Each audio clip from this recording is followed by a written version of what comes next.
Perangkap yang merenggut harapan. Kebahagiaan Rangga dan Viola tidak berlangsung lama. Seperti bunga yang mekar di tengah musim dingin, cinta mereka harus bertahan melawan badai yang tak kenal ampun. Dan badai itu bernama Salsabila. 3 hari setelah Rangga menyatakan cintanya di apartemen rahasia, Viola kembali ke rumah Thornfield. Rencana berpura-pura pergi telah usai.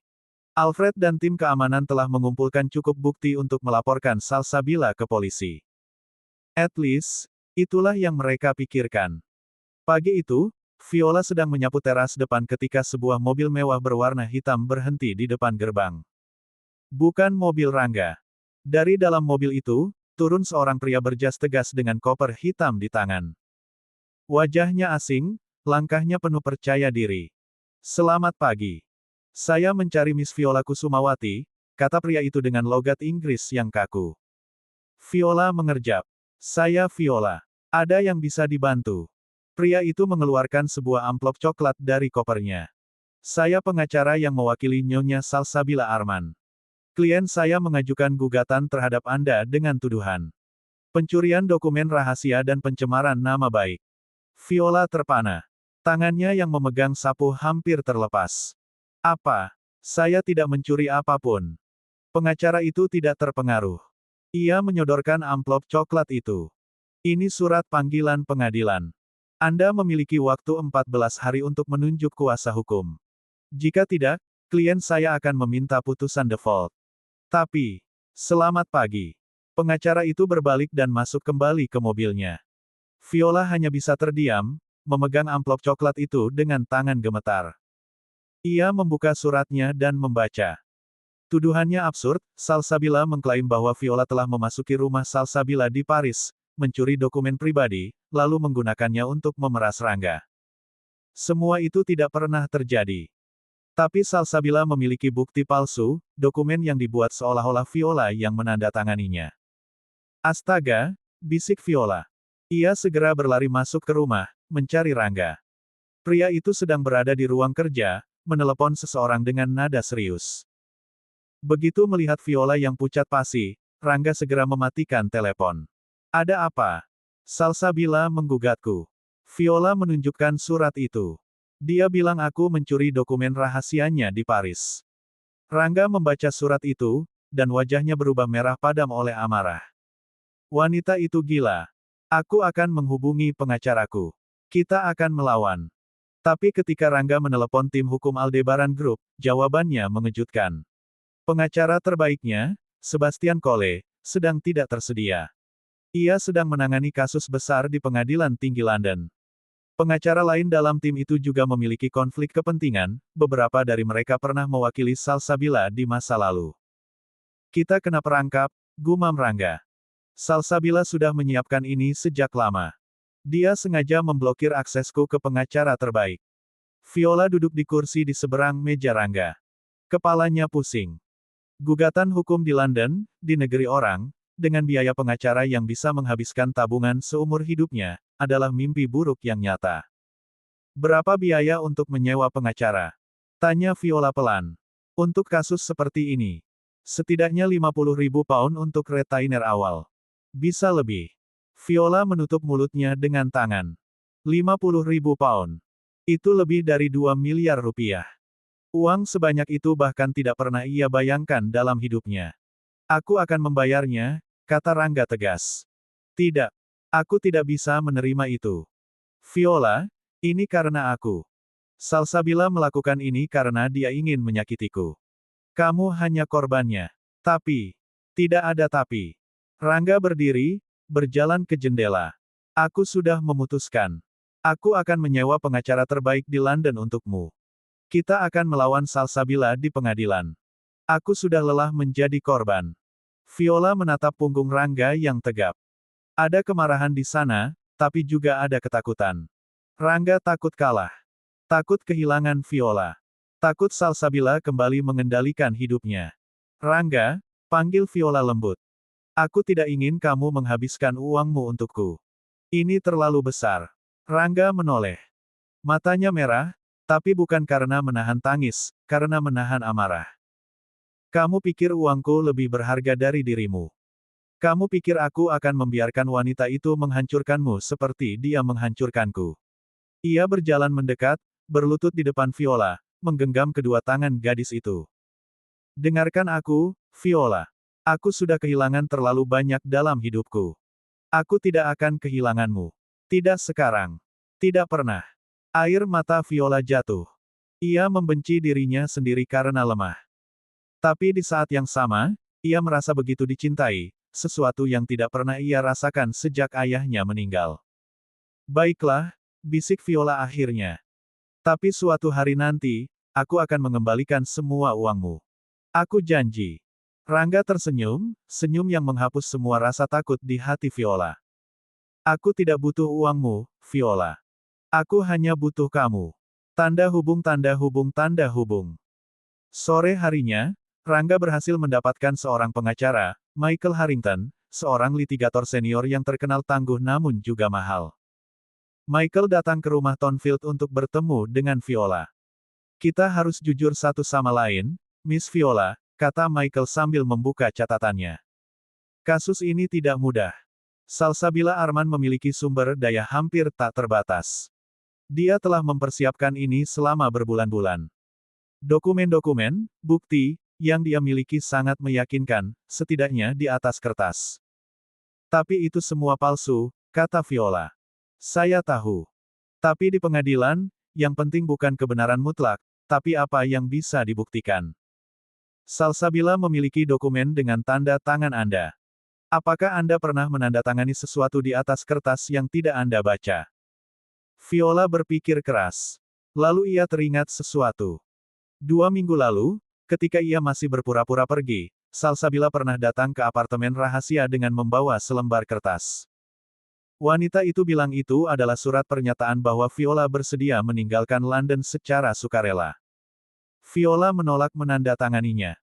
Tapi Salsabila memaksa, dan dalam kekacauan saat itu, Viola sempat memegang pena, meski tidak pernah benar-benar menandatangani apapun. Tapi saya tidak menandatanganinya, kata Viola. Apakah Anda yakin? Tanya Michael serius. Karena Salsabila memiliki dokumen yang sangat mirip dengan tanda tangan Anda. Viola menggigit bibir. Mungkin. Dia memalsukannya. Atau mungkin saat saya memegang pena, dia sudah menyiapkan kertas lain di bawahnya. Michael menghela napas.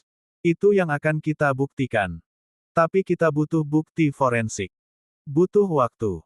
Dan waktu adalah sesuatu yang tidak kita miliki banyak. Pertemuan itu berakhir dengan keputusan, Michael akan mencoba menunda sidang pertama sambil mengumpulkan bukti. Tapi Salsabila tidak akan tinggal diam. Wanita itu sudah mempersiapkan kejutan lain. Tanda hubung tanda hubung tanda hubung. Malam harinya, Viola tidak bisa tidur. Ia berjalan ke taman belakang, duduk di bawah pohon ek tua. Salju mulai turun tipis, menutupi rumput dengan warna putih keperakan. Buku catatannya ada di pangkuannya, tapi ia tidak menulis apapun. Pikirannya terlalu kacau. Kau tahu, pohon ini sudah melihat banyak hal, suara Rangga terdengar dari belakang. Viola tidak terkejut. Ia sudah bisa mengenali langkah Rangga dari kejauhan. Apa yang dilihatnya? Pernikahanku dengan Salsabila. Aku dan dia sering duduk di sini. Dia bilang pohon ek adalah simbol kekuatan. Tapi dia sendiri tidak pernah kuat. Rangga duduk di samping Viola, bersandar di batang pohon. Dia lemah, Viola. Di balik semua kekayaan dan kecantikannya, dia adalah wanita yang paling tidak percaya diri yang pernah kutahu. Dia butuh validasi dari pria lain. Dia butuh uang untuk merasa aman. Dia tidak pernah bisa bahagia dengan apa yang dia miliki. Viola menatap Rangga. Kamu masih peduli padanya? Tidak. Aku sudah tidak peduli lagi sejak lama. Tapi aku kasihan padanya. Dia tidak pernah belajar untuk mencintai dengan tulus. Semua hubungannya transaksional. Bahkan dengan Arman, dia menikah dengan Arman karena uang, tapi Arman bangkrut, dan sekarang dia kembali padaku karena aku masih kaya. Apakah kamu akan menerimanya kembali? Rangga menoleh. Tatapannya tajam, tapi lembut. Apakah kamu benar-benar bertanya itu? Viola menunduk. Maaf. Aku hanya takut. Takut apa? Takut bahwa suatu hari nanti kamu akan sadar bahwa aku tidak cukup baik untukmu. Bahwa Salsabila lebih pantas, setidaknya dari segi status, pendidikan, penampilan. Aku hanya gadis desa, Rangga. Aku tidak punya apa-apa. Rangga mengangkat dagu Viola dengan jarinya, memaksa gadis itu menatap matanya. Dengarkan aku, Viola Kusumawati. Aku tidak butuh wanita kaya. Aku tidak butuh wanita berpendidikan tinggi atau wanita yang punya nama besar. Aku sudah memiliki semua itu, Salsabila memilikinya semua. Tapi lihat apa yang terjadi. Dia menghancurkanku. Jari Rangga bergerak lembut di pipi Viola. Kamu, Viola. Kamu punya sesuatu yang tidak dimiliki Salsabila. Kamu tulus. Kamu baik. Kamu tidak pernah memandangku sebagai dompet berjalan. Kamu melihatku sebagai manusia. Dan itu lebih berharga dari semua uang di dunia. Viola tersenyum, tapi air matanya tetap jatuh. Rangga mengusap air mata itu dengan ibu jarinya. Kita akan melewati ini bersama, bisik Rangga. Aku janji. Mereka berdua duduk di bawah pohon ek, bersandar satu sama lain, membiarkan salju turun di sekitar mereka. Dingin menusuk tulang, tapi hati mereka hangat. Untuk sesaat, semua masalah terasa jauh. Hanya ada mereka berdua, dan janji yang belum terucap. Tapi di kejauhan, di seberang jalan, seorang fotografer bayaran Salsabila mengabadikan momen itu dengan lensa telefoto. Keesokan paginya, foto Rangga dan Viola berduaan di bawah pohon ek akan muncul di tabloid Gosip London dengan judul, CEO Aldebaran Group jatuh hati pada pembantu. Skandal asmara di balik rumah mewah Kensington. Salsabila tidak hanya menyerang secara hukum. Ia juga menyerang reputasi Rangga dan Viola. Dan di dunia bisnis, reputasi adalah segalanya. Tanda hubung tanda hubung tanda hubung. Bab 12, Badai di Tengah Salju. Keesokan paginya, dunia seakan runtuh bagi Viola. Ia bangun dari tidurnya karena suara ponsel Rangga yang berdering tanpa henti. Satu persatu telepon masuk, dari Dewan Komisaris Aldebaran Group, dari rekan bisnis, dari wartawan, dari sahabat Rangga yang cemas. Apa yang terjadi? Tanya Viola mengantuk. Rangga sudah berdiri di dekat jendela, ponsel di telinga, wajahnya tegang. Ia menutup telepon dan menatap Viola dengan ekspresi yang sulit dibaca. Buka ponselmu, katanya. Viola meraih ponselnya. Ada puluhan notifikasi dari media sosial. Teman-temannya di Indonesia mengirim pesan panik, bertanya apakah Viola baik-baik saja. Ia membuka salah satu tautan yang dikirim, sebuah artikel dari tabloid London Gossip. Foto itu jelas. Rangga dan Viola duduk di bawah pohon ek, wajah mereka berdekatan, tangan Rangga mengusap air mata di pipi Viola. Judulnya mengerikan, CEO Aldebaran Group skandal dengan art asal Indonesia, apakah ini bentuk pelecehan kekuasaan? Viola membaca artikel itu dengan tangan gemetar. Tabloid itu menulis narasi yang sangat berbeda dari kenyataan. Mereka menggambarkan Viola sebagai korban, gadis miskin asal Indonesia yang dieksploitasi oleh majikan kaya. Mereka mewawancarai sumber anonim, yang tidak lain adalah Salsabila, yang dengan manisnya mengaku prihatin pada Viola. Saya sangat khawatir pada gadis itu, kata Salsabila dalam artikel. Dia datang dari keluarga miskin, tidak punya siapa-siapa di London. Saya takut Rangga memanfaatkan posisinya sebagai majikan untuk Anda tahu. Hubungan yang tidak pantas. Saya hanya ingin melindungi Viola. Viola hampir muntah membaca itu. Salsabila yang mengaku ingin melindunginya. Wanita yang sama yang menggugatnya di pengadilan. Wanita yang sama yang mengancam akan mendeportasinya. Ini gila, bisik Viola. Dia memutarbalikkan fakta. Rangga duduk di tepi ranjang, wajahnya pucat. Ini lebih buruk dari yang kukira. Dewan Komisaris sudah menelepon. Mereka khawatir skandal ini akan mempengaruhi harga saham Aldebaran Group. Beberapa investor mulai gelisah. Lalu apa yang akan kita lakukan? Aku akan mengadakan konferensi pers. Aku akan menjelaskan semuanya, bahwa kita tidak melakukan hal yang tidak pantas, bahwa aku mencintaimu dengan tulus, bahwa Salsabila adalah mantan istri yang dendam. Viola menggigit bibir. Apakah itu bijak? Jika kamu mengakui hubungan kita di depan publik, skandalnya akan semakin besar. Lebih baik mereka tahu kebenaran daripada percaya pada kebohongan Salsabila. Tapi reputasimu. Tidak peduli. Rangga membentak, lalu menyesali nada suaranya. Dengan lebih lembut, ia berkata, Viola, aku sudah kehilangan segalanya sekali karena Salsabila. Aku tidak akan kehilanganmu hanya karena takut pada opini publik. Viola ingin percaya. Tapi di dalam hatinya, ada suara kecil yang berkata bahwa hubungan ini sudah terlalu berat.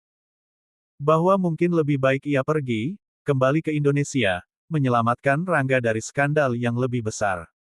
Tapi ia tidak mengatakan itu. Ia hanya mengangguk, dan membiarkan Rangga mengatur konferensi pers. Tanda hubung tanda hubung tanda hubung. Konferensi pers diadakan di ruang pertemuan utama Aldebaran Tower.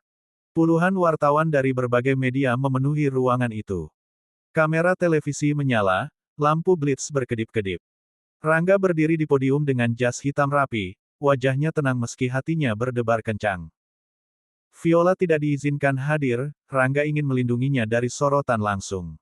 Saudara-saudara, Rangga memulai, suaranya tegas dan jelas. Saya di sini untuk mengklarifikasi berita yang beredar di tabloid London Gossip tentang hubungan saya dengan seorang karyawan di rumah pribadi saya. Semua wartawan menahan napas. Namanya Viola Kusumawati. Dia adalah asisten rumah tangga di kediaman saya. Tapi dia juga adalah wanita yang saya cintai. Ruangan itu bergemuruh. Wartawan mulai mengangkat tangan, ingin bertanya. Tapi Rangga melanjutkan. Saya tahu apa yang dipikirkan orang. Majikan yang jatuh cinta pada pembantunya, kedengarannya seperti skandal. Tapi saya ingin meluruskan, tidak ada pemaksaan, tidak ada eksploitasi, tidak ada yang tidak pantas. Viola dan saya saling mencintai dengan tulus. Dan cinta itu tidak memandang status, tidak memandang latar belakang, tidak memandang harta. Seorang wartawan berteriak, tapi bagaimana dengan tuduhan bahwa Anda memanfaatkan posisi Anda? Rangga menatap wartawan itu lurus ke matanya. Tuduhan itu datang dari mantan istri saya, Salsabila Arman, yang sedang dalam proses hukum terhadap Viola. Salsabila memiliki motif pribadi untuk menghancurkan hubungan kami. Saya telah menyerahkan bukti-bukti kepada pengacara saya, dan kami akan membuktikan di pengadilan bahwa semua tuduhan itu palsu. Konferensi pers berlangsung sengit. Rangga menjawab setiap pertanyaan dengan sabar, meski beberapa di antaranya terasa menusuk. Ketika konferensi pers selesai, Rangga keluar dari ruangan dengan perasaan lega, setidaknya kebenaran sudah terucap. Tapi ketika ia membuka ponselnya, reaksi publik tidak seperti yang ia harapkan. Media sosial justru terbelah. Ada yang membela Rangga dan Viola, mengatakan bahwa cinta tidak mengenal status. Tapi lebih banyak yang mengkritik, mereka menyebut Rangga tidak pantas sebagai CEO, menyebut Viola sebagai perebut suami orang, menyebut hubungan mereka tidak bermoral. Hashtag tagar ceotak bermoral dan tagar pembantu perusak rumah tangga trending di Twitter Indonesia. Di London, beberapa investor mulai menjual saham Aldebaran Group. Harga saham turun 5% dalam satu hari. Viola, yang menonton konferensi pers dari televisi di kamarnya, menangis terseduh-seduh. Bukan karena komentar jahat, ia sudah terbiasa dengan hinaan. Tapi karena ia melihat beban di pundak Rangga. Pria itu berusaha keras melindunginya, tapi malah membuat segalanya lebih rumit. Tanda hubung tanda hubung tanda hubung. Malam itu, Viola memutuskan untuk melakukan sesuatu yang paling sulit dalam hidupnya. Ia menulis surat. Bukan surat untuk pohon ek, tapi surat untuk Rangga. Rangga yang kucinta. Hari ini aku menangis. Bukan karena sakit, tapi karena aku melihatmu berjuang untukku. Kau berdiri di depan puluhan wartawan, mengakui cintamu padaku, padahal kau tahu itu akan merusak reputasimu. Itu adalah hal paling berani dan paling bodoh yang pernah aku lihat. Tapi aku juga tahu bahwa cinta kita sedang diuji dengan cara yang tidak adil. Salsabila tidak akan berhenti. Dia akan terus menghancurkanmu sampai tidak ada yang tersisa. Dan aku tidak tega melihat itu terjadi. Jadi aku memutuskan untuk pergi. Bukan karena aku tidak mencintaimu. Justru karena aku sangat mencintaimu, aku tidak ingin menjadi beban. Aku akan kembali ke Indonesia, melanjutkan hidupku di sana. Aku akan merawat ibuku, mengejar mimpiku menjadi psikolog. Dan aku akan selalu mengingatmu, pria dengan mawar merah di taman, pria yang mengajarkanku bahwa cinta sejati itu nyata. Maafkan aku karena tidak cukup kuat untuk bertahan. Selamanya milikmu. Viola. PS. Tolong sirami mawar merah itu setiap pagi. Mawar itu adalah satu-satunya hal di rumah itu yang tidak pernah berbohong. Viola melipat surat itu dan meninggalkannya di atas meja kerja Rangga. Ia mengemasi kopernya dengan berat hati, lalu memanggil taksi menuju Bandara Heathrow. Salju turun semakin lebat saat taksi itu melaju meninggalkan rumah Tonfield. Viola menatap ke belakang, melihat pohon ek tua yang menjulang di kegelapan. Untuk terakhir kalinya, ia berbisik, "Jaga dia, pohon ek." Dan ia pergi, meninggalkan cinta yang baru saja ia temukan, demi menyelamatkan pria yang ia cintai dari kehancuran. Tapi Viola tidak tahu bahwa Rangga akan menemukan suratnya dalam hitungan menit setelah ia pergi. Dan Rangga tidak akan tinggal diam. Bersambung.